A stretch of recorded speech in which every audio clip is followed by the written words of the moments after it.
기도하겠습니다. 하나님, 우리가 또 이렇게 함께 모여 예배드릴 수 있는 시간을 주시니 감사합니다.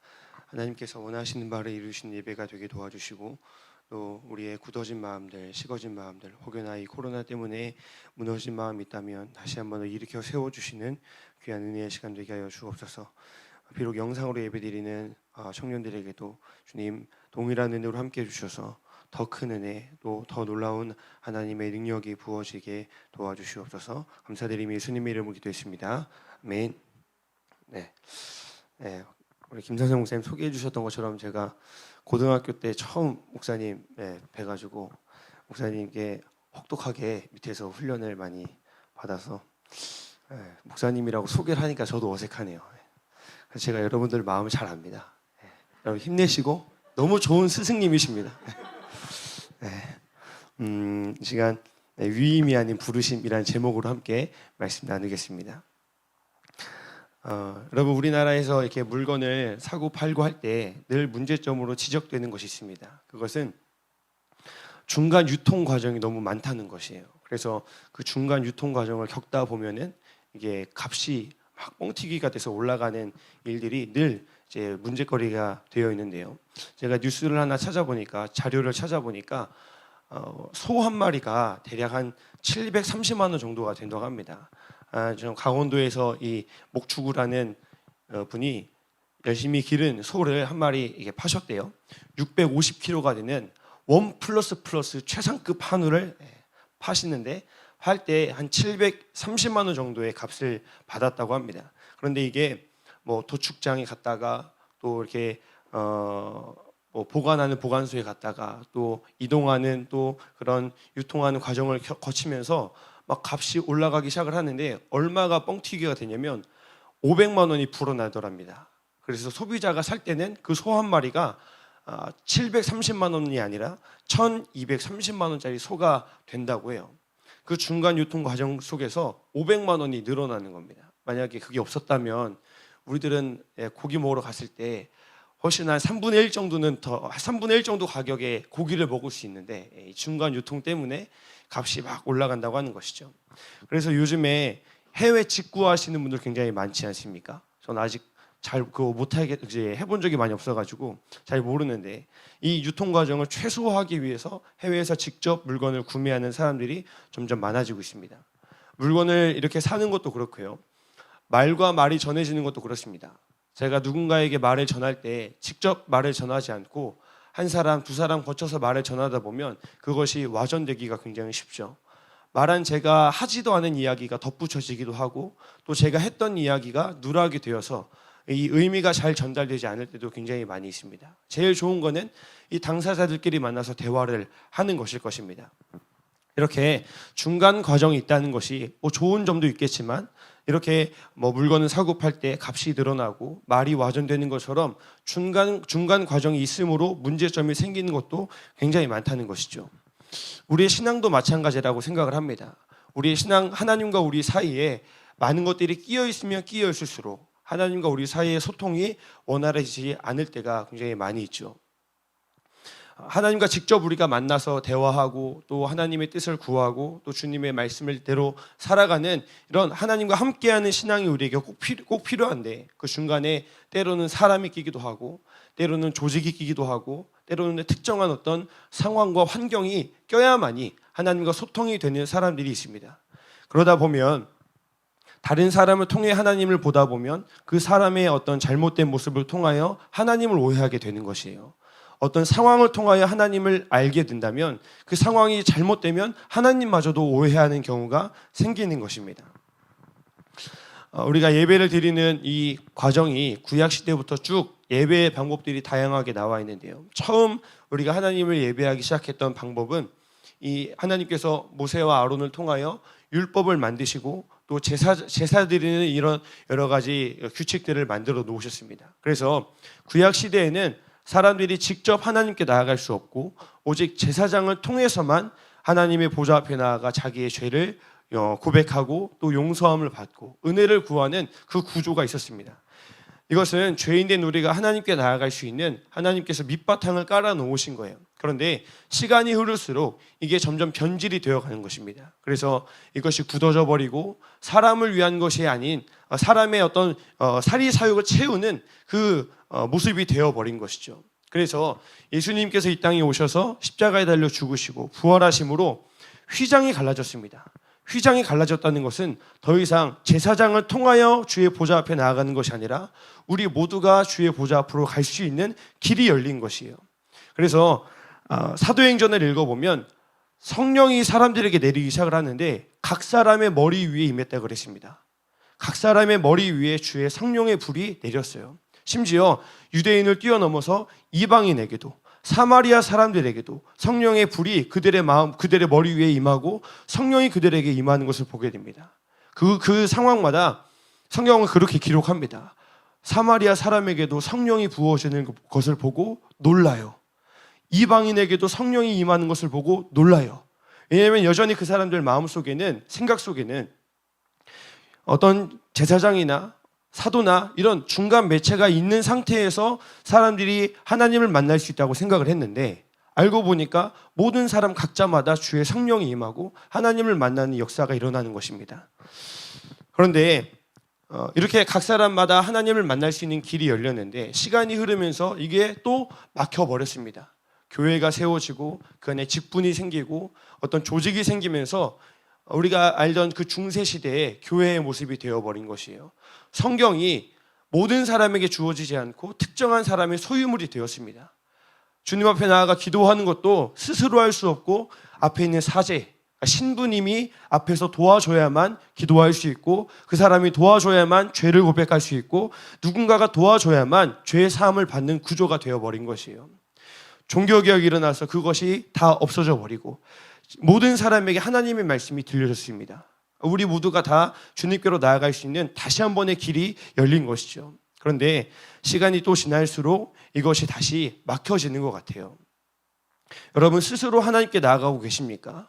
여러분 스스로 말씀 읽으시고 묵상하시고 기도하시고 여러분의 하나님을 만나고 계십니까? 그렇지 않고 앞에 있는 목회자나 어떤 우리 누군가 마련해 놓은 예배를 통해서만 하나님을 만난다면 우리들은 하나님을 온전히 볼 수 없고, 혹여나 앞에 있는 사람이 실수를 한다거나 어떤 이 공동체에 조그마한 문제가 생기면 하나님을 오해하게 되는 그런 오류에 우리가 빠지게 되는 것입니다. 우리 모두가 다 하나님을 각자 만나시기를 바랍니다. 각자에게 부으시는 하나님의 은혜를 경험하시는 저와 여러분 되기를 주님의 이름으로 축복합니다. 그런 이야기를 오늘 하려고 합니다. 오늘 말씀 읽어보면 하나님께서 이 모세와 아론을 세우셔서 주님을 예배하는 사람들을 세우기 시작을 하시는데요. 그 첫 번째 인물이 바로 아론이었습니다. 아론이 첫 번째 제사장의 업무를 맡아서 그의 4명의 아들과 함께 제사장의 직분을 감당을 하게 됩니다. 그런데 이 아론의 4명의 아들들 중에 2명의 아들, 나답과 아비후라는 아들이 하나님 앞에 범죄를 저지르게 되는데요. 그것은 무엇이냐? 하나님 앞에 이 제사를 드릴 때 번제단에 있는 불을 가져다가 지성소에 있는 그 분향단에 향초를 피우는, 향을 내는 분향단에 불을 피워야 되는데, 오늘 성경을 읽어보니까 다른 불을 가져다가 이 분향단에 불을 지핀 거예요. 하나님은 그것을 불경건하게 여기셨습니다. 하나님의 뜻을 거스리는 불순종으로 여기셔서 그들을 죽이시게 돼요. 오늘 말씀에는 어떻게 죽었는지 잘 안 나오지만 똑같은 내용을 기록하고 있는 레위기 10장에 가면 여호와의 제단에서 하나님의 불이 나와서 그들을 불살라 죽였다고 이야기를 하고 있습니다. 이 두 나답과 아비후의 잘못이 무엇인지 정확하게는, 정말 상세하게는 나와 있지 않지만 어쨌든 하나님 보시기에는 합당하지 않은 불로 그것을 들임으로 그들이 죽었다고 이야기를 해요. 어떤 신학학자들은 그들이 술 취하는 상태에서 그렇게 제사를 드렸다는 이야기도 있고, 아니면 그냥 성전 밖에 있는 그냥 일반적으로 사용하는 불을 가져다가 그것을 했다는 이야기도 있습니다. 어쨌든 하나님의 마음에 합하지 않은 불을 드렸습니다. 그런데 제가 오늘 이렇게 말씀을 묵상을 쭉 하다가 한 가지 단어에 제가 집중을 하게 되었습니다. 오늘 말씀 제목에 나오는 것처럼 위임이라는 이야기입니다. 우리 3절 말씀 한번 읽어볼까요? 3절 말씀 시작. 이는 아론의 아들들의 이름이며 그들은 기름에 부음 받고 거룩하게 구별되어 제사장 직분을 위임받은 제사장들이라. 아멘. 위임이라는 단어를 사전에 찾아보니까 어떤 일을 책임지어 맡김이라고 합니다. 원래 그 사람의 일이 아니고 원래 내 일인데 내 일을 누군가에게 책임을 맡겨서 하게 한 것이죠. 원래 그 사람의 일이 아닌데 맡게 된 것입니다. 근데 이 위임받은 일을 하다 보니까 이 위임이라는 단어에 제가 집중을 하게 되면서 이 사람의 이 나답과 아비후가 자기 일이 아닌데 주어진 그 일을 대하는 그들의 마음과 자세가 아마 처음 그 사명을 받은 모세와는 다르지 않았을까 묵상을 해보게 되었습니다. 여러분, 위임받은 신앙이 아니라 우리들은 직접 하나님께 그 사명을 받기를 바랍니다.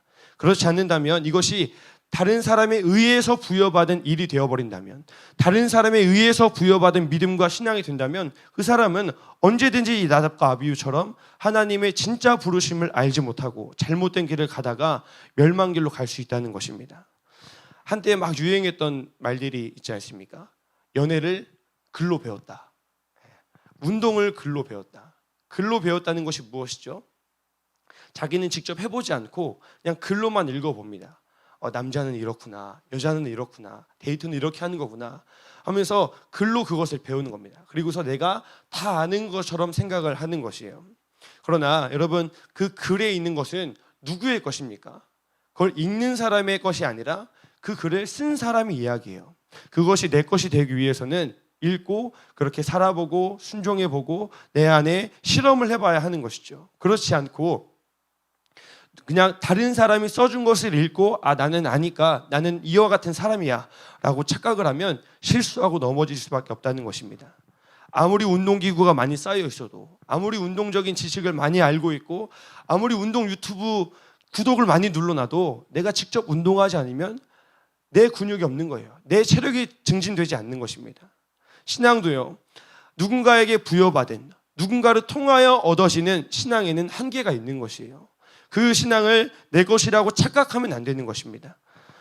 누구에게나 교회에서 여러분 많은 직분들을 감당하실 것이고 또 세상 속에서도 믿는 사람으로서 여러 가지 일을 감당하고 있을 것인데 이것이 내 신앙이 되어야지 다른 사람에 의해서 또 누군가 시켜서 하는 신앙이 된다면 정말 우리들은 끝까지 그 길을 완주할 수 없을 것입니다. 여러분, 글로 배운 신앙 또 누군가에게 부여받은 위임받은 신앙이 아니라 내가 직접 살아보고 기도해보고 말씀 읽고 묵상해봄으로 얻어지는 내 신앙을 받기를 간절히 바랍니다. 우리는 다양한 루트를 통해서 하나님을 경험해요. 직접 하나님을 경험한 사람, 교회 나오자마자 직접 하나님 만나고 하나님 말씀해 주시고 이런 사람이 얼마나 되겠습니까? 우리는 누구에게나 영적인 스승이 있고 영적인 부모가 있습니다. 그러나 그것에서 자라나야 되는 거예요. 늘 그 영적인 그늘 아래에 머물러 있다 보면 그 상태에서 내 신앙을 갖지 못하고 내 하나님을 갖지 못한다면 우리들은 병들 수밖에 없는 것입니다. 고린도 교회에 바울이 책망하는 것이 무엇이냐? 너희들은 여전히 어린아이라는 것이에요. 성경적인 많은 지식을 가지고 있고 많은 은사를 가지고 있고 많은 교회의 규모를 가지고 있는데 너희들은 어린아이다. 누군가 죽을 써가지고 입에 떠먹여줘야 먹는 어린아이다라고 책망을 하는 것입니다. 바울이 그들에게 권면하는 것은 장성한 어른이 되어라. 너희 스스로 기도하고 너희 스스로 말씀을 읽고 너희 스스로 순종하여 너희의 신앙을 갖기를 바라는 마음으로 장성한 어른이 되라고 바울이 권면하고 있는 것입니다. 여러분, 우리 공동체 얼마나 많은 영적인 어른들이 계십니까? 박보영 목사님, 또 우리 방주교회에 계신 임철 목사님을 비롯해서 너무나 많은 영적인 어른들, 또 그냥 많은 게 아니라 큰 분이에요. 너무 커가지고 저는 잡초밖에 안 되는데 너무 크다 보니까 그 밑에서 이렇게 착각을 할 때가 굉장히 많이 있는 것 같아요. 내 영적인 스승은 대단한 분이니까, 내 영적인 아버지는 정말 위대한 믿음의 사람이니까 나도 괜찮겠지라고 착각하는 경우가 저를 비롯하여 우리 공동체 안에 있는 모든 성도들에게도 동일하게 있는 문제라고 생각을 합니다. 여러분, 목사님들을 통하여 우리 사역자들이 어떤 교회를 하는, 사역을 하는 이런 거에 많은 도움을 받을 수 있겠지만 구원까지 받을 수 있을까요? 하나님까지 만날 수 있을까요? 아니요. 우리들은 겉으로 보이는 물리적인 도움을 받을지 모르겠지만 우리 안에 영적인 생명은 나 스스로가 챙겨야 하는 것입니다. 내가 내 하나님을 만나야지, 내가 내 믿음을 가져야지 목사님들이 우리들을 구원해 줄 수 없는 것이에요. 영적인 스승을 뛰어넘어 스스로 자립하는 성숙한 어른이 되어야 하는 것입니다. 성경을 보면 여호수아에 보면 이스라엘 백성들이 첫 번째 가나안의 첫 번째 성인 여리고성을 점령하려고 찾아갑니다. 그때 여리고 안에는 이미 이스라엘 백성들의 소문 때문에 다 두려워 떨었어요. 그들은 성벽문을 다 닫고 있었고 언제 저들이 우리를 쳐들어올까 두려워 떨고 있었습니다. 그런데 그때 소문으로 그 여호와의 하나님의 이야기를 들은 라합이라는 사람이 있었어요. 그 사람은 성벽 위에서 술을 팔고 몸을 팔던 여자였습니다. 그런데 모든 여리고 사람들은 그 하나님에 대한 소문을 듣고 반응하지 않았지만 이 라합이라는 사람은 그 소문을 듣고 자기의 믿음을 갖기 시작을 합니다. 내가 의지해야 되는 것이 무엇인지, 내가 어떠한 길로 나아가야 되는지 알게 되었어요. 그래서 그 라합은 하나님의 정탐꾼들을 숨겨주고 또 그들과 언약을 맺게 되죠. 그래서 구원을 받고 그는 다윗의 계보에 들어가게 됩니다. 여러분, 누군가는 소문으로 하나님의 말씀을 들을지 모르겠습니다. 그러나 그 소문이 신앙이 되는 사람이 있고 그냥 소문을 귀로 듣고 흘려보내는 사람이 있다는 것입니다. 조금 더 시간이 지나 보면 시간을 이제 거슬러 가보면 이 다윗과 사울 왕이 등장을 하게 됩니다. 사무엘상에 가면 이스라엘의 초대 왕 그리고 두 번째 왕이 등장을 하게 되는데요. 이 두 사람은 모든 것이 다 똑같았습니다.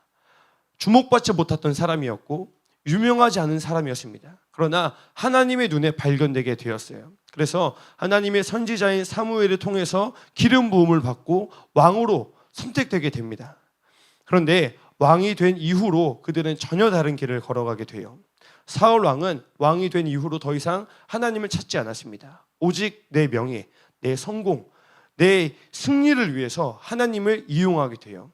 하나님이 주목하셨던 그 겸손함마저 다 잃어버리게 됩니다. 그러나 다윗은 왕이 되자마자 제일 하고 싶었던 것을 세웠습니다. 그것은 블레셋에게 빼앗긴 하나님의 언약궤를 되찾아오는 것이었어요. 다윗의 일생의 소원이 있었습니다. 하나님의 성전을 짓는 것이었어요. 나는 이렇게 화려한 궁궐에서 사는데 하나님의 언약궤는 저렇게 초라한 장막이 있구나. 내가 여호와의 성전을 지어야지. 이게 다윗의 일생의 소원이었습니다. 그리고 사무엘상, 사무엘하를 읽어보고 또 시편을 읽어보면 다윗은 늘 기도하는 사람이었습니다. 때마다 시마다 하나님의 뜻을 구하고 주 앞에 나아갔던 사람이었어요. 여러분, 사울과 다윗은 똑같이 사무엘을 통하여 기름 부음 받은 왕의 자리를 위임받은 사람이었습니다. 그러나 사울은 위임받은 것으로 끝났고요. 다윗은 그 안에서 나의 하나님을 만났습니다. 나의 신앙을 가졌습니다. 나의 믿음을 갖게 되었다는 것이에요. 그 결과 둘은 전혀 다른 길을 걸어가게 되는 것이죠. 여러분, 질문해 보겠습니다. 여러분의 하나님 만나고 계십니까? 여러분의 신앙을 되찾아가고 있습니까? 여러분의 믿음을 가지고 살아가고 계십니까? 그렇지 않고 내가 하고 있는 어떠한 일을 통하여 하나님을 보고 나의 앞에서 나를 이끌어주는 누군가를 통하여 주님을 보고 있진 않습니까? 제가 몇 주 전에 이 가자동에 사는 저희 교회 청년과 함께 이 근처에서 식사를 하게 됐어요. 월요일 저녁에 고깃집에 가서 남자 둘이 이제 고기를 구워 먹으면서 이렇게 대화를 하게 됐는데 저희 옆 테이블에 한 20대 초반쯤 되는 남자 3명이서 고기를 먹고 있는 거예요. 근데 막 술병이 여러 개가 있고 콜라도 있고 이렇게 고기를 왕창 먹고 있더라고요. 저는 이렇게 점잖게 콜라를 이제 친구랑 마시면서 고기를 먹으면서 대화를 하고 있는데 자꾸만 제가 귀가 그쪽으로 가는 거예요. 왜냐하면 저 상황이랑 안 맞는 그 이야기가 자꾸 제 귀에 거슬리게 들리는 겁니다. 그래서 제가 앞에 있는 애한테 물어봤어요. 야, 내가 지금 잘못 듣는 거야? 왜 자꾸 저기서 교회 얘기가 들리냐? 그래서 귀를 같이 막 기울여 보는데 그냥 보통 교회 얘기가 아니라 사역 이야기를 하는 거예요. 얼굴이 시뻘개진 친구 한 명이 나 이번에 잘못하면 내년에 청년부 회장 될 뻔했다고. 그래서 이야기를 하는 거예요. 그래서 사장님이 소주 한 병 더 주세요. 이러면서 자꾸 막 내가 뭘 하고 있고, 나는 이런 교회를 가고 싶고, 나는 다른 교회들은 어떻게 예배를 드리나 탐방을 해보고 싶고, 나는 이제 교회에서 찬양팀 같은 걸 하나 봐요. 나는 어떤 찬양팀에 들어가고 싶고, 서로 막 권면해 주는 거. 술 한잔 마시면 야 어느 교회 괜찮대 가봐. 너 꼭 그런 교회 만났으면 좋겠다 하면서 그 이야기 자꾸만 하는 겁니다. 근데 더 재밌는 건 뭔지 아세요? 술을 막 마시면서 야 저기 건지사거리에 가면 3층에 카페가 하나 있어. 거기는 마가의 다락방에서 하는 청년부야. 그래서 ICC 얘기가 나오고 막 마가의 다락방 얘기가 나오고, 내가 마가의 다락방 여름 집회로 올라갔는데 막 사람이 얼마나 많은지 신발장에서 예배를 드렸다고. 그래서 앞에 있는 애는 내가 알던 그 마가의 다락방이 그런 데야 하면서 막 그런 대화가 나가는 겁니다. 그래서 앞에 있는 친구가 참으시래요. 알겠다고 고기를 잘 먹고 나왔습니다. 그 친구들이 우리 공동체는 아니겠죠? 네. 여기 안 계시죠? 설마 뜨끔하시는 분 안 계시죠? 참 속이 상했습니다. 네. 예수님이 술안주거리가 된 것 같아가지고 참 속이 상하고 화가 났습니다. 그러면서 그들의 신앙의 기반이 어디 있나를 보게 되었어요. 그 사람들은 자기가 하고 있는 일을 통하여 하나님을 보는 사람이구나. 내 하나님을 직접 경험하지 않고 내가 봉사하는 일이나 나에게 맡겨진 어떤 자리를 통하여 하나님을 보는 사람이구나. 그러니까 자기들은 괜찮다고 생각을 하는 거예요. 여전히 교회에서 교사로 봉사하고 있고 찬양팀으로 봉사하고 있고 여전히 교회에서 사역을 열심히 하고 있으니까 나는 안전하구나, 나는 괜찮구나 착각을 하고 있는 것이죠. 제가 올해 중순에 목사 안수를 받았거든요. 그래서 제가 전도사 할 때는 못했던 이야기인데 목사가 됐으니까 저도 한번 이런 이야기를 해보려고 합니다. 한국 교회의 가장 큰 문제 중에 하나는 무엇이냐면 교회 안에 목회자가 우상이 되어버린 것입니다. 너무나 많은 권력을 가지고 있고 너무나 많은 영광을 누리고 있고 모든 사람들에게 주목받는 사람이 된 것이 한국 교회의 가장 큰 비극이라고 생각을 해요. 그런데 이것이 목회자의 잘못일 수도 있죠. 목사님들이 명예욕이 있을 수도 있고 성공하고 싶은 마음이 있을 수도 있고 이 목회자의 자리에서 다른 것을 이루고 싶은 욕망이 생겼을지도 모르겠습니다. 그러나 저는 또 하나의 책임을 여러분들에게 묻고 싶습니다. 목회자가 우상화되는 이 상황을 만든 책임은 목회자에게도 있지만 동시에 성도들에게도 있습니다. 왜냐? 성도님들이, 청년들이 영적으로 굉장히 게을러요. 내 하나님을 만나는 노력을 하지 않습니다. 내가 기도하고 내가 묵상하여 주님을 경험하는 노력을 하지 않습니다. 그리고 누군가에게 의존하는 거예요. 상담해서, 대화해서, 고민을 털어놓아서 답을 얻으려는 사람이 얼마나 많이 있습니까? 저는 하나님의 뜻을 알기 원한다고 이야기하면서 정말 기도하는 사람 많이 보지 못했습니다. 하나님의 뜻이 무엇인지 궁금하다고 이야기하면서 큐티하는 사람 많이 보지 못했습니다. 그러면 설교 시간에 들은 이야기로, 그리고 누군가와 상담한 이야기로, 술자리에서 누군가와 대화하면서 조언을 얻은 그 이야기로 살아가는 사람들이 굉장히 많이 있습니다. 여러분, 영적으로 무지하고 영적으로 게으른 성도만큼 목회자들이 주무르기 쉬운 사람도 없어요. 여러분, 꼭 여러분의 하나님 만나십시오. 여러분의 신앙을 가지십시오. 스스로 기도하십시오. 스스로 말씀 묵상하십시오. 그래야만 사람을 통해서가 아닌, 사역의 모습을 통해서가 아닌 내 신앙을 가질 때 우리들은 건강한 길을 걸어갈 수 있게 되는 것입니다. 그러기 위해서는 여러분, 우리가 내 하나님을 만나기 위해서 노력을 해야 되는 것이에요. 그렇지 않고 그냥 그 길을 걸어가다 보면 우리의 민낯은 금방 드러나게 됩니다. 제가 우리 목사님께서 사역을 하시다가 제가 대학교 2학년 될 때쯤에 이제 인천으로 다시 올라가시고, 제가 충남 공주에 있는 시골 교회에서 아동부랑 청소년부랑 이걸 동시에 맡게 됐어요. 그런데 제가 그때 대학교 2학년이니까 할 줄 아는 게 뭐가 있습니까? 아무것도 못했어요. 근데 그러다가 그냥 애들이랑 축구하고 놀다 보니까 이 청소년부가 한 30명까지 막 는 거예요. 그런데 얘네들을 어떻게 해야 될지 모르겠더라고요. 설교도 잘 못하고 애들을 어떻게 챙겨야 되는지도 어색하고, 그러다 보니까 이 30명이 몇 개월 만에 순식간에 사라져 버렸어요. 그래서 저 혼자 예배당에 토요일 오후에 앉아 있는 경우들이 조금씩 생겨나기 시작을 했습니다. 시골 교회는 다 그런데 제 먼 친척까지 따지면 그 30명 중에 한 7명은 제 혈연이었거든요. 먼 친척까지면 제 사촌 동생, 사촌의 또 사촌 동생, 이렇게 먼 친척까지 따지면은 한 저희 교회에 한 7명, 8명 정도가 제 혈연 그 지간으로 교회에서 사역을 했습니다. 그런데 제가 하루는 또 예배당에 예배를 드리려고 앉아 있는데 아무도 안 오는 거예요. 그런데 저는 그때 기도하지도 않았습니다. 그때 혼자 예배하지 않았습니다. 그냥 교회 구석에 가서 누워 잤어요. 너무 마음이 낙심돼 가지고 실패감에 짓눌려서 그냥 잠에 들어 버렸습니다. 그때 제 친척 동생 중에 약간 조금 이렇게 이렇게 뭐라고 해야죠? 정신이, 그러니까 이게 좀 지각이 조금 어눌한, 말이 좀 어눌한 친구가 한 명 있습니다. 사촌 동생이. 근데 그 동생이 한 30분 늦게 교회에 들어온 거예요. 그래서 제가 있는 곳에 찾아왔길래 제가 그냥 돌려보냈어요. 누구야? 오늘 예배 없어. 그냥 가.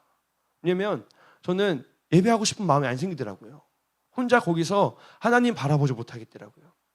그렇게 실패감에 빠져 있다가 이제 인천에 올라오고 또 기도원에서 마가다락방에서 살고 군대도 갔다 오고 대학원을 마치고 이 감리교 목사가 되기 위해서 수련목이라는 이 시험을 보게 됐습니다. 그래서 시험에 합격을 하고 시험에 합격을 하면 2주 동안 월요일부터 토요일까지, 또 주일날 교회 갔다가 월요일부터 토요일까지 2주 동안 그 시험에 붙은 사람들이 수련회를 하게 되는데, 수련회를 도와주는 여러 목사님들 중에 개척교회를 하시는 분들이 몇 분 계셨어요. 근데 그분들께서 잠깐 마이크를 잡고 저희들에게 좋은 이야기들을 해주셨는데, 그중에 한 목사님의 이야기를 듣고 제가 정말 너무너무 부끄러웠습니다. 그분은 개척을 하려고 교회에 나갔는데 새벽 예배를 드리려고 앞에 서셨대요. 근데 아무도 없더랍니다. 개척교회니까 아무도 없더래요. 근데 마치 마음이 너무 낙심되지만 마치 이 자리가 꽉 차 있는 것처럼 설교를 하셨대요. 그렇게 1년을 하시고 2년을 하시고 3년을 하셨대요. 중간에 어쩌다가 사람 한 명 들어오면은 미친 사람인 줄 알고 막 다시 나가시고, 그냥 아무도 없는데 막 설교를 하니까 그런 시간들을 보냈다고 하는데 제가 너무너무 부끄러웠습니다. 왜냐하면 저는 박보영 목사님, 임철 목사님 만난 지 굉장히 오래됐거든요. 제 인생의 거의 절반 넘게를 목사님들과 함께 했습니다. 안성에도 갔다 와봤고요. 또 때마다 시마다 목사님 따라다니면서 큰 은혜를 받고 많은 기억들이 있습니다. 그리고 저 마가다락방 형제단 출신이거든요. 자부심이 굉장히 큽니다. 저 마지막 형제단의 마지막 단장 역할까지 하면서 책임감 있게 그 일을 다 감당했는데 자부심이 굉장히 컸어요. 그런데 이것에 도취해 있던 제가 그 개척교회 목사님 이야기를 들었을 때 혼자 예배하지 못했던 옛 내 모습이 떠오르는 겁니다. 제가 모시고 있던 목사님, 내가 속해 있는 공동체, 내가 해왔던 많은 일들, 이게 다 하나님 앞에 부질없는 거예요. 아, 맞아, 나는 혼자 있을 때 예배하지 못한 사람이었지. 나는 혼자 있을 때 하나님 바라보지 못한 사람이었지. 저를 감싸고 있던 이 화려한 어떤 옷들이 벗겨지고 나서 제 민낯을 보는 시간이었습니다. 여러분, 내 신앙의 민낯이 드러나는 것 그렇게 오래 걸리지 않습니다. 내가 어느 목사님 밑에 있고, 내가 어느 교회에 소속해 있고, 내가 얼마나 대단한 일을 해왔고 다 소용없어요. 이게 다 그쳐지고 나 혼자 하나님 앞에 서는 그 시간에, 내 민낯을 보게 되는 그 시간에 여러분 부끄러움 당하지 않는 여러분 되길 바랍니다. 지금 코로나 때문에 더 이런 시험을 하기 굉장히 좋은 때 같아요. 나 혼자 신앙을 지켜나가고 나 혼자 하나님을 바라볼 수 있는 이 시간인 것 같습니다. 여러분 꼭 우리 주님 앞에 부끄러움 당하지 않고 잘했다 칭찬받을 수 있는 저 여러분 되기를 바랍니다.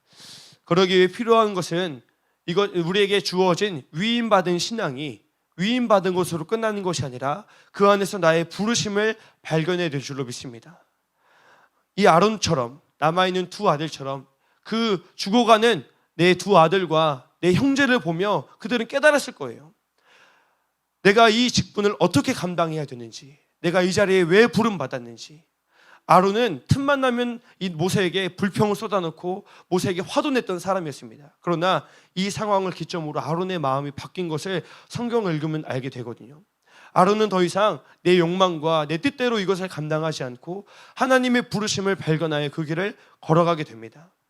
여러분, 이와 같이 우리 또한 나에게 허락된 이 예배의 자리, 또 우리가 살아가야 되는 신앙 있는 자리를 나의 믿음으로 살아갈 수 있는 저 여러분 되길 바라고, 그러기 위해서 내 신앙을 발견하는 자리로, 내 부르심을 부여받고 확인받는 자리로 여러분 적극적으로 나아가시길 바랍니다. 말씀 위의 자리로, 기도의 자리로 꼭 나아가십시오. 글로만 읽지 마시고 누군가에게 위임받은 것으로 끝나지 마시고 내 것으로 만드세요. 지금 제가 이 아이하우스 공사할 때 저는 많이 그렇게 오지 못했거든요. 몇 년 전에 처음 여기를 막 만들 때 많이 오지 못했습니다. 그런데 이곳을 처음에 철거하고 공사했던 분들은 아마 예배당 들어올 때마다 마음이 다른 사람과 좀 다를 것이에요. 지금 또 까만색으로 벽 칠했죠. 까만색으로 벽 칠하신 분들은 이거 안 칠한 사람이랑 또 여기 이 공간에 들어올 때 마음이 다르지 않습니까?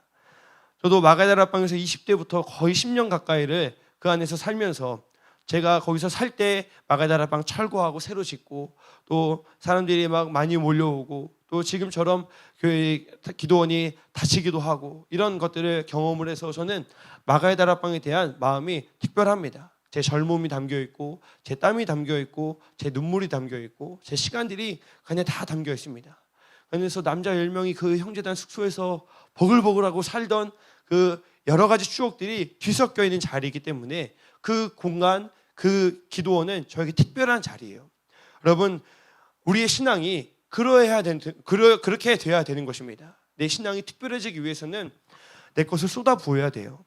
내 신앙이 내 노력과 내 땀과 내 눈물이 담겨 있어야만 하는 것입니다. 그저 부여받은 것으로 만족하여 살아간다면 그냥 술잔을 마시면서도 여전히 그 이야기를 하는 그 모습으로 가는 것입니다. 하지만 나에게 아주 작은 것이라도 나에게 주어진 것에 순종한다면, 그 안에서 주님의 부르심을 발견한다면 우리의 모습은 전혀 달라지지 않겠습니까? 저는 지금 청년부 사역을 이제 하고 있는데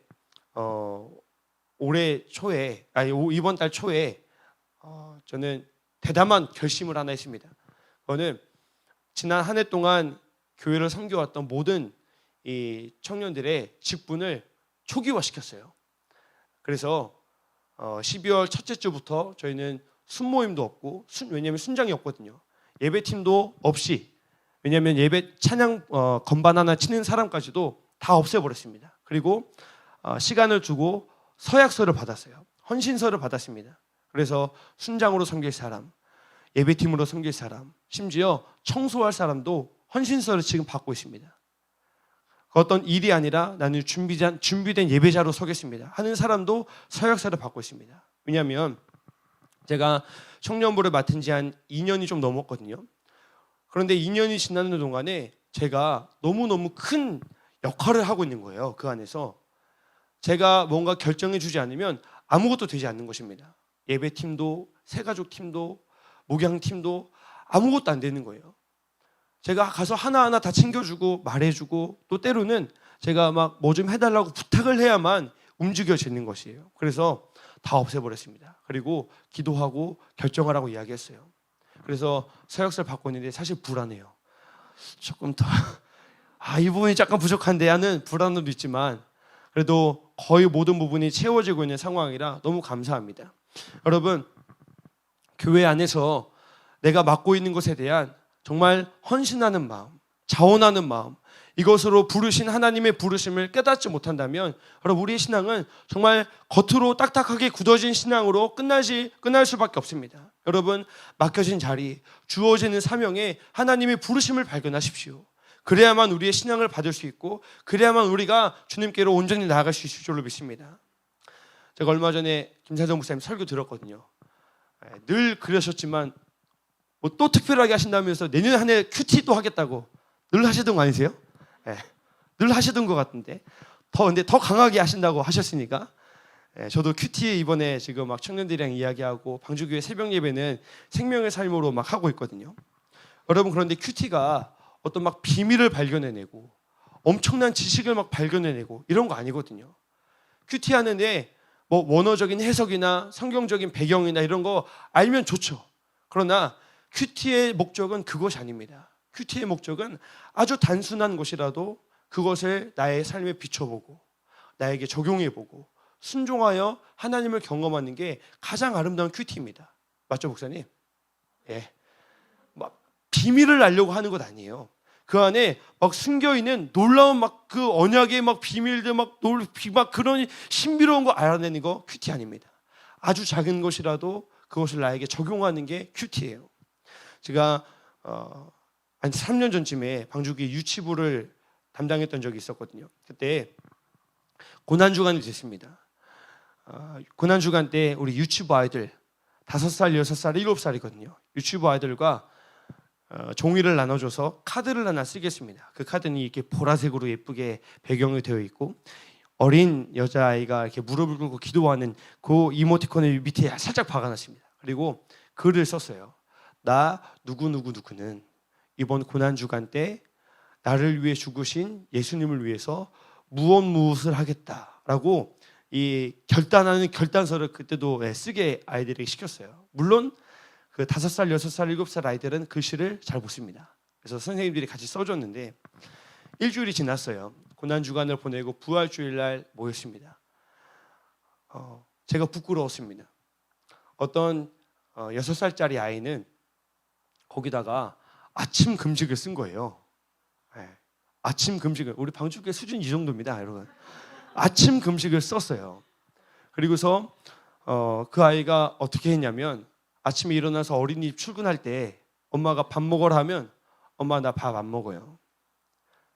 물이라도 한 잔 마시고 하는데 저 물도 안 마셔요 하고 어린이집을 일주일 동안 출근한 거예요. 출근했습니다. 어떤 또 다른 아이는 고난주간 특별 새벽 예배에 매일 나오겠다고 쓴 거예요. 자기가 나오는 것도 아닌데 그 부모님은 나올 생각이 없었는데 근데 그 아이 때문에 그 온 가족이 매일 새벽 예배를 나왔습니다. 근데 그 아이는 오는 차 안에서 자고 예배당에 누워서 자고 기도 시간에 자고 집에 가는 동안 잤어요. 한 2, 3일이 지난 다음에 엄마가 이야기했대요. 얘야, 너는 가면서 자고 예배당에서 자고 오면서 자는데 내일부터 안 가면 안 될까? 근데 그 아이가 끝까지 엄마 나는 특세 가기로 했어요. 가야 돼요 하면서 일주일 내내 특별 새벽 예배에 참석했습니다. 여러분, 큐티는 엄청난 게 아니라 내가 예수님 위해서 말씀을 통해서 내가 뭐 해야지 아주 작은 결단이라도 그것을 내 삶에 순종하여 하나님을 경험하면 가장 놀라운 큐티가 될 줄로 믿습니다. 여러분, 큐티 열심히 하세요.